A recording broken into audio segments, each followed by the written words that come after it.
Hello friends, मेरे digital classes में आप लोग का बहुत बहुत फिर से नए सेशन में स्वागत करो। तो यहाँ पे हम हिस्ट्री के मोस्ट इंपॉर्टेंट क्वेश्चन यहाँ पे कवर कर रहे हैं। तो पिछले क्लासेस को भी देख लीजिएगा, अगर नहीं देखेंगे तो सारे क्वेश्चन आपके लूसेंट से क्वेश्चन को तैयार किया गया है, जिसमें एंशियंट, मिडिवल और आपका मॉडर्न ये तीनों कंप्लीट कराया जा रहा है।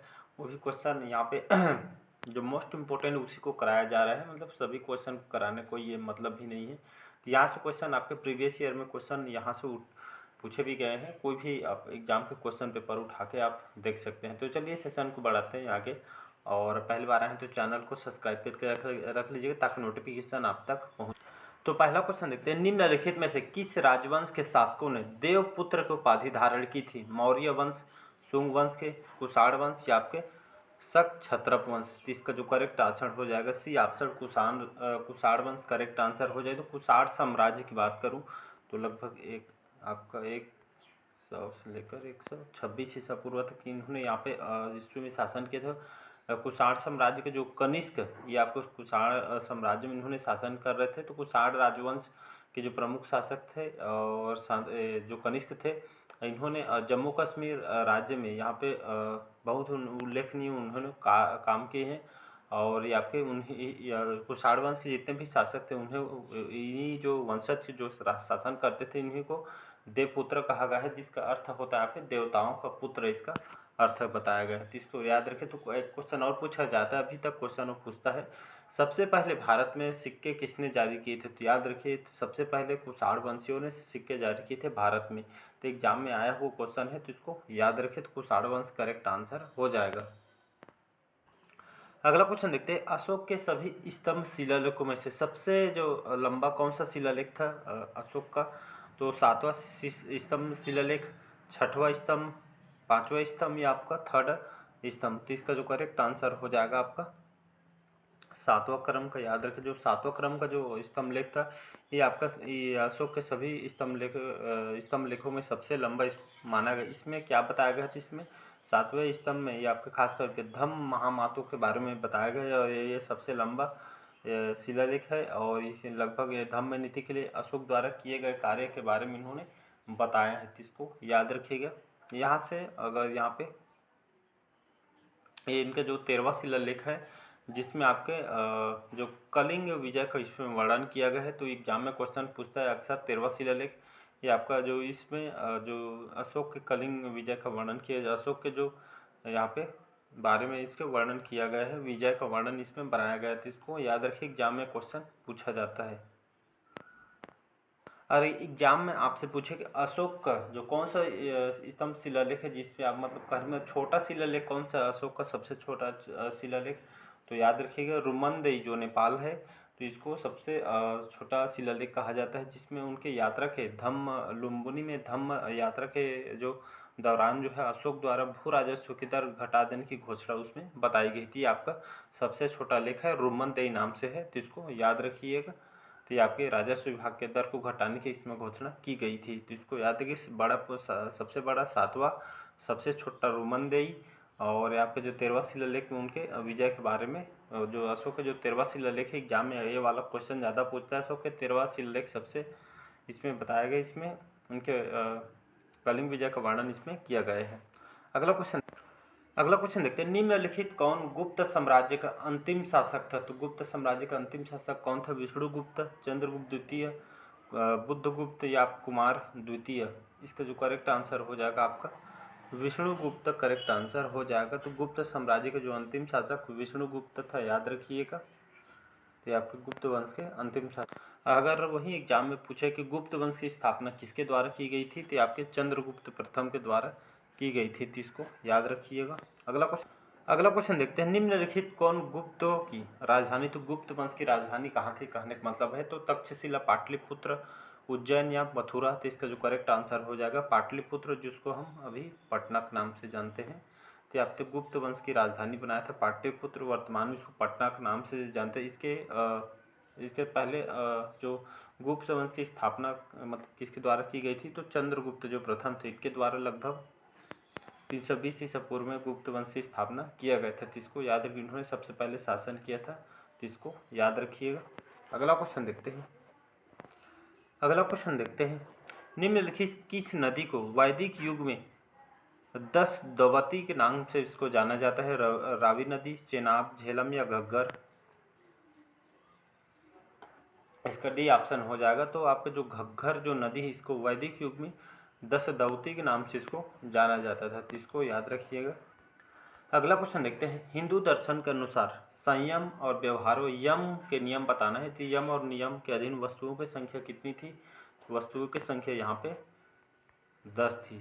तो इसमें कुछ यम के नियम इसमें बताया गया था। तो खास करके हिंदू दर्शन के अनुसार ये 10 वस्तुओं की संख्या इसमें बताई गई है। अगला क्वेश्चन देखते हैं। कौन सा जो है निम्नलिखित कौन सा युग समुदाय जारवे संस्कृति का प्रतिनिधित्व करता है? वैदिक युग, ताम्रपाषाणी युग, पूर्वपाषाणी युग या आपका उत्तर वैदिक काल? तो इसका जो करेक्ट आंसर हो जाएगा आपका ताम्रपाषाणी युग। ये आपका इस समुदाय जारवे संस्कृति का प्रतिनिधित्व करता है। अगला क्वेश्चन है। निम्नलिखित किस रचना को मूल रूप से जया काव्य कहा जाता है? रामायण को, महाभारत को, ऐतरेय ब्राह्मण को, मनुस्मृति को?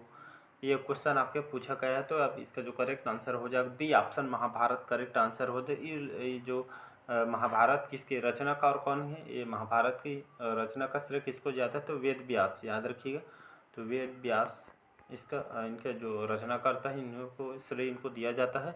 और इस रचना को जया काव्य भी इसको कहा जाता है, महाभारत को। तो इसको याद रखिएगा। तो ये क्वेश्चन पूछा गया है। अगला क्वेश्चन देखते हैं। भीमबेटका में पाए गए शैलचित्र सामान्यतः निम्नलिखित किस काल के हैं? पैलोलिथिक, मेसोलिथिक, नियोलिथिक या आपका चाल्कोलिथिक? तो इसका जो करेक्ट आंसर हो जाएगा पैलोलिथिक, जिसको आपका ये खास करके इसको पुरापाषाण का काल किसको कहा जाता है? तो पैलोलिथिक काल का है। तो आपके किस काल का पूछे तो पैलोलिथिक पुरापाषाणी काल के आपके हैं। तो इसको याद रखिएगा। भीमबेटका आपके कहाँ पे है? एमपी मध्य प्रदेश के रायसेन जिला में आपका हुआ है, जिसमें आपके आदि मानव द्वारा बनाया गया शैलचित्र वगैरह इसमें बहुत ही प्रसिद्ध है। इसको याद रखिएगा।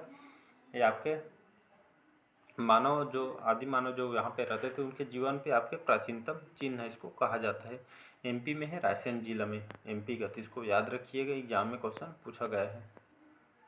रथाकार कौन थे? एक रथ निर्माता थे, बुनकर थे, हस्तशिल्प पुरुष थे या स्मेल्टर थे? तो रथाकार ये आपके एक रथ निर्माता थे। कहने का मतलब ये आदि जो आदि कहा जाता है, वैदिक काल में आपके एक रथ निर्माता थे, रथाकार, जो वैदिक काल में एक बहुत ही बड़े मतलब ये आपके रथ निर्माण करते थे, तो वहाँ फेमस हो गए थे। तो इसको रथाकार की संज्ञा दी है रथ निर्माता को। तो इसका ए ऑप्शन करेक्ट आंसर हो जाएगा। अगला क्वेश्चन देखते हैं। निम्नलिखित कौन सी सामवेद की शाखाएं हैं? कौथुमा, जैमिनी या आपके तलवकार, आपके रायनिरिया? तो इनमें से कौन जो कूट दिया कि इनमें से कौन सा सही है? तो ये आपका बी ऑप्शन करेक्ट आंसर हो जाएगा। केवल एक और दो इसमें आपका करेक्ट आंसर हो जाएगा। तो कौथुमा और जैमिनी ये दोनों सामवेद की शाखाएं हैं। तो इसको याद रखिए, दोनों सामवेद की शाखाएं हैं। अगला क्वेश्चन देखते हैं। श्वेतांबर जो तपस्वी हैं, तो श्वेतांबर तपस्वी को कितने संपत्ति रखने के अनुमति है? तो 10, 12, 14 या 16? तो इसका जो करेक्ट आंसर हो जाएगा सी ऑप्शन 14। तो जितने भी श्वेतांबर तपस्वी, तो श्वेतांबर तपस्वी को संपत्ति रखने की अनुमति 14 है, जिसमें आपका कौन कौन सा है?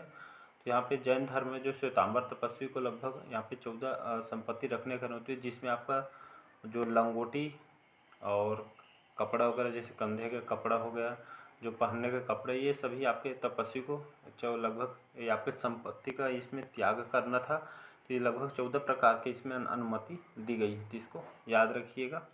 बाकी जो ज़मीन जायदाद है, इस संपत्ति के इसमें त्याग करना चाहिए करके इसमें बताया गया है।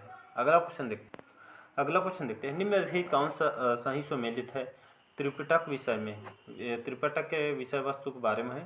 तो सूत्र पिटक एक पारंपरिक शिक्षण है, विनय पिटक एक अनुशासिक कोड है, अनुशासनिक कोड है, अनुशासन से संबंधित है, अधिधम्म जो पिटक है नैतिक मनोविज्ञान है। तो इसमें से कौन सा त्रिपिटक विषय से संबंधित है? तो इसका डी ऑप्शन करेक्ट आंसर हो जाएगा। तीनों आपके पढ़ चुके हैं, तो तीनों आपके त्रिपिटक के विषय वस्तु हैं। तो त्रिपिटक के बारे में तीनों आपका विषय वस्तु के अंतर्गत आ जाए। तो डी ऑप्शन 1, 2, 3, तो डी ऑप्शन 1, 2, 3 करेक्ट आंसर हो जाएगा।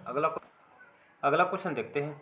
निम्नलिखित कौन सा बौद्ध धर्म के 5 समुच्चय में शामिल नहीं है। तो रूपा, वेदना, मोक्ष और सन्ना, तो इनमें से आपका जो सी ऑप्शन हो जाएगा ये आपका सही।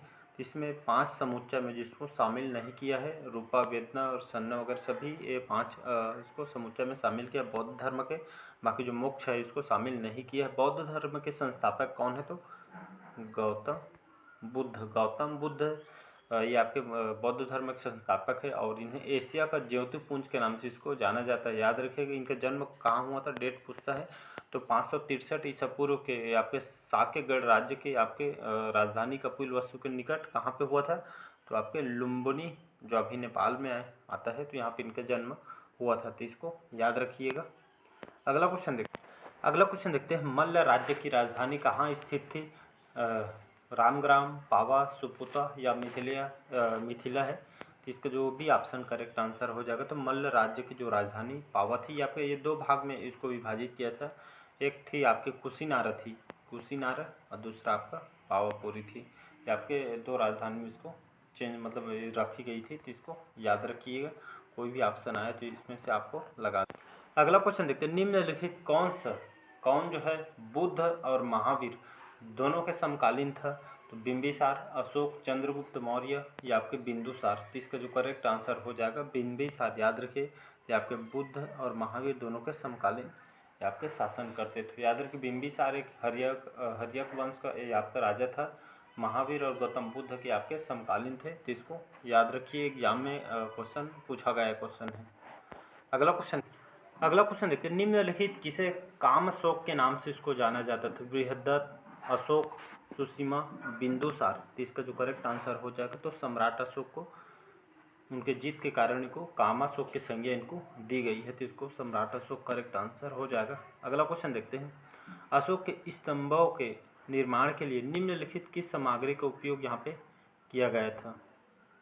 तो जितने भी अशोक के जो शिलालेख थे इनके जो स्तंभ का निर्माण किया गया था, तो आपके कौन से सामग्री का उपयोग किया गया था? किस चीज़ से बना हुआ था? चूना पत्थर से, बलुआ पत्थर, ग्रेनाइट, लाल पत्थर से। तो इसका जो करेक्ट आंसर हो जाएगा ये आपका जितने भी सभी जो स्तंभ बनाए थे अशोक के, तो सभी आपके बलुआ पत्थर से इसको बनाया गया था। तो इसका बी ऑप्शन करेक्ट आंसर हो जाएगा। अगला क्वेश्चन देखते हैं, अगला क्वेश्चन है, निम्नलिखित किस राजा ने वासुदेव कण्व को उत्तराधिकारी इनको बनाया गया था?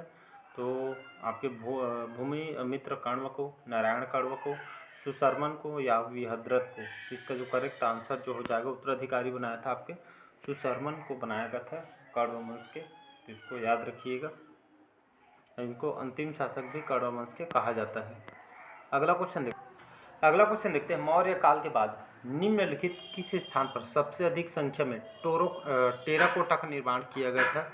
तो टेराकोटा का निर्माण आपके किए थे रामेश्वरम में, वेलेश्वरम में, मदुराई में या भीमबेटका में। तो इसका जो करेक्ट आंसर हो जाएगा वेलेश्वरम। ये आपके खास करके आपका कौन से राज्य में आता है? तो आपके तेलंगाना राज्य के अंतर्गत ये आपका आता है, जिला है। तो यहाँ पे पत्थर से इसका मोल्ड्स वगैरह से इसका निर्माण किया गया था। तो यहाँ पे खास करके मतलब गांव वगैरह में, कस्बे वगैरह में इसको बनाया गया था ये टेराकोटा का निर्माण। तो इसको याद रखिएगा। ये आपका टेराकोटा इसका मतलब क्या होता है? तो कहने का मतलब आपका पकी हुई मिट्टी, मतलब इसको जो पकी हुई मिट्टी, इसको जैसे आप मटका वगैरह बनाते हैं तो वही मिट्टी का जो उपयोग करके खास करके हाथ से बनाया हुआ यहाँ पे टेराकोटा उसे बोला, जो पकी हुई मिट्टी से आपका जो टेराकोटा जो शब्द है आपके इटालियन शब्द है, इसको याद रखिए। तो खास करके जो गीली मिट्टी से इसको बनाया जाता है, मतलब इसको आकार दिया जाता है। तो इसके जो बड़े बड़े बर्तन वगैरह खास करके आपके बनाए गए थे। तो खास करके ग्रामीण और सिटी शहर में इसको उस समय बनाया गया था। तो चलिए आज का सेशन कैसा लगा कमेंट करके ज़रूर बताइएगा। पहले बार आए हैं तो चैनल को सब्सक्राइब करके रख लीजिएगा ताकि नोटिफिकेशन आप तक पहुंच पाए। कि आपका मोस्ट इम्पोर्टेंट हिस्ट्री का है तो हमारे अंडीजा क्लास को सब्सक्राइब करके लीजिए ताकि नोटिफिकेशन आप तक पहुंच पाए। तो चलिए मिलते हैं अगले पार्ट में। आज के लिए इतना ही। Thank you.